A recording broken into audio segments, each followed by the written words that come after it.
PSA Reloaded, man. It's your boy, 3-Letter Man. Subscribe to the channel. Follow me on Twitter and Instagram. Right there to follow your boy at. If you want to leave a small donation, you can. Also at $ PSAhiphop on Cash App. If you support your boy. Y'all see the title of this particular blog, man. Let's talk about it, man. So, I'm on social media a couple of days ago, and I saw a conversation, and this is not the first time I saw this hip-hop conversation being transported on these social media sites. And the conversation was, would Jay-Z, Sean Corey Carter, S. Vito, voice of the young people, would he have flourished if Big, no pun intended, if B.I.G., Biggie Small, Notorious B.I.G., Frank White, Christopher Wallace, the first guy who called himself the self-proclaimed king of New York City, if Biggie was alive, would Hov had still been where he's at right now? And I think it's a very nasty conversation, and I don't know why Biggie's name has to be mixed in it with Jay-Z. I get it because some people would say when Big died, New York was looking for a savior, or New York was looking for a king of New York. Nas didn't really want it. He was on some Uchi Wally Wally type of thing. And according to Joe Budden, everybody's playing Uchi Wally Wally outside. But that's neither here nor there. The Hov really was the one at the forefront. You got to look. By 97, Hov was sort of taking off. 98, by the Hard Knock Life album, I thought Hov was out of here. Because truth be told, I did like Volume 1 more than the Hard Knock Life album, but that's neither here nor there. But let's go back to when Big was rapping on Dolly, Dolly, Dolly, My Baby with Super Cat. And when he first popped on the scene on Who's the Man, Party and Bullshit, and everything soundtrack, Party and Who's the Man soundtrack with Party and Bullshit. I didn't really like that soundtrack too tough. I got to keep it tall. That was not one of my favorite soundtracks in terms of hip-hop, you know what I mean? But when Jay-Z was rolling with Jazz, O&M, and Hawaiian Sophie and everything like that, was I a Jay-Z fan? No, I didn't rock with Hov around that time. Hawaiian Sophie, when people were saying he's trying to rap like Chip Fu from the Fu-Schnickens and everything like that, if you want to go in that bag. Nas said that'll eat the...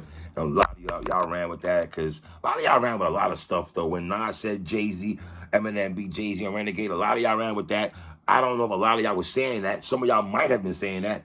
But I feel when Nas put that out there, a lot of y'all ran with that. Stay focused, 3. Walk with me, my Shigaloo voice. Now,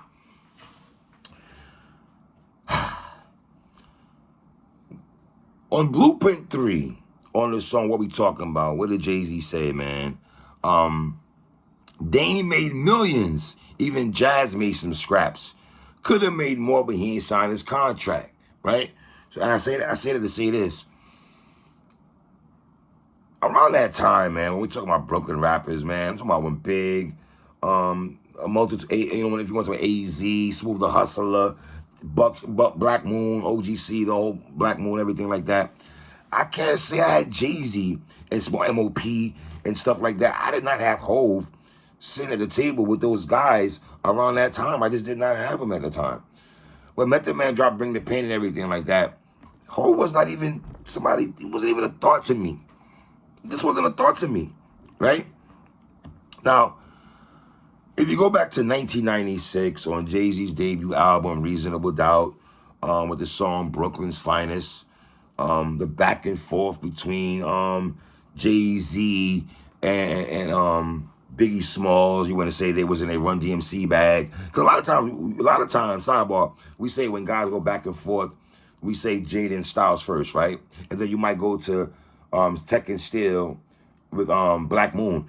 But truth be told, we should really be giving Run DMC all the credit in the world when it goes back and forth, because those are the guys to me that, I'm not saying they started it, but they took it to a whole different level that made a Smith & Wesson go in that bag to make a Run DMC, to make a Jaden Styles go in that particular bag. So to me, Run DMC should get credited more when in terms of the back and forth of rappers going back and forth with the pad and everything, right?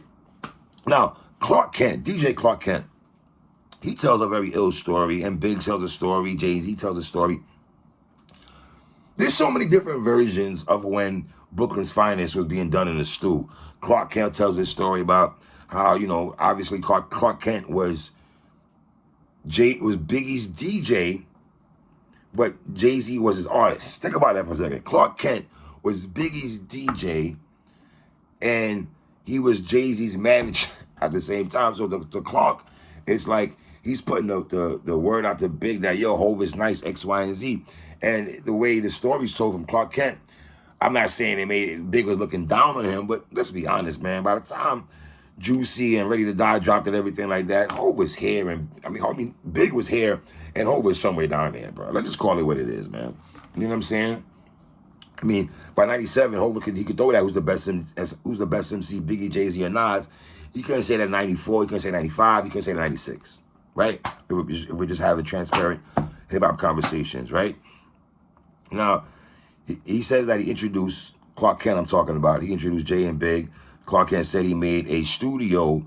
He made a studio for Jay-Z to record Reasonable Doubt, right? And then if you go to the Dead President's video, who was in that video? You had AZ in there. Who else? Biggie.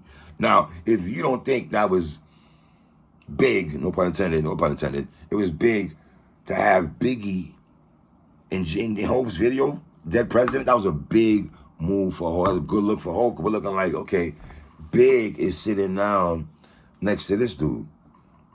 And the funny thing about this, before I continue, a lot of people try to play Biggie and Jay-Z against each other, which is always crazy to me. Y'all ain't really do that till Biggie passed away, right? But credit to Jay-Z for all the years of not tapping into that and falling victim of the tug of war between Biggie and Jay-Z and everything like that. What did Jay-Z say in that one song, man? If Big was alive, y'all would have got the commission. If Big was alive, we would have got the commission. Would have got the commission, y'all. Man, we get the Big and Hov, man. More Big and Hov joints.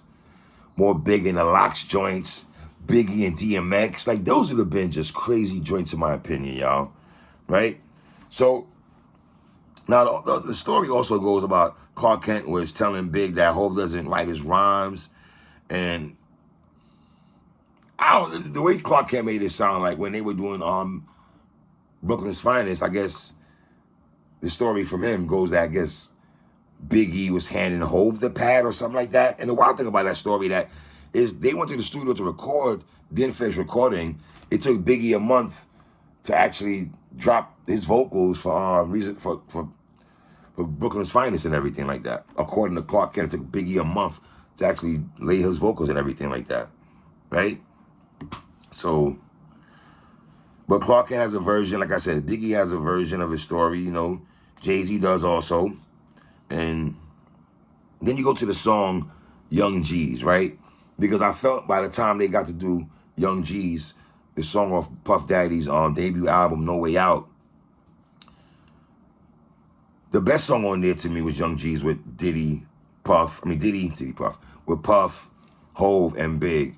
And to be honest, do we really care about Puff's verse? Probably not. I'm not saying he was on some Proswell. We didn't care about Pros's verse. We didn't care about Puff's verse. But we only care. Well, for me, let me speak for myself. I only cared about Jay and Big, man. I wanted to hear what these brothers are going to say on there. And obviously, we wanted to see if Jay could probably hang with Big on his verse. Because it's one thing to go back and forth on Brooklyn's Finest, right? Because you're going back 8 bars, 4 bars, right? So it's really hard to determine a whole winner in that compared to hearing a whole verse. And I got to be honest, on Young G's, Big was definitely, to me, the MVP on that song. He definitely was, man. I mean, Jay did say rap dudes biting me because I get it locked like the late Bob Marley. Pardon me, y'all, the great Bob Marley.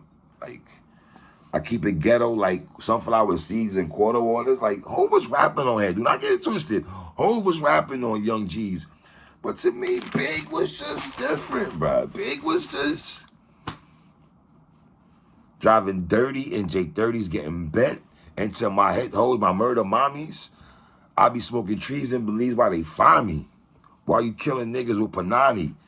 Like Heine and Cyrus up in Cyprus, fuck you raw dog on the floor with the virus. Yo, Biggie, man. Yo, I'm not gonna lie, man. That big dude was, Biggie, man. Biggie's wordplay was just out of here, man. God. While I just sling coke, smoke pounds of choke, our lawyers watching lawyers so I won't go broke. Like, I gotta give Big. But the point I'm trying to make, I guess, in all this is, it's kind of preposterous to try to pin these guys against each other because, to be honest, who else was keeping Big's name alive? Besides, I love the locks and everything like that, but it was Hov. It ain't Puff. Puff was trying to sell us that Rick Ross is the next Biggie.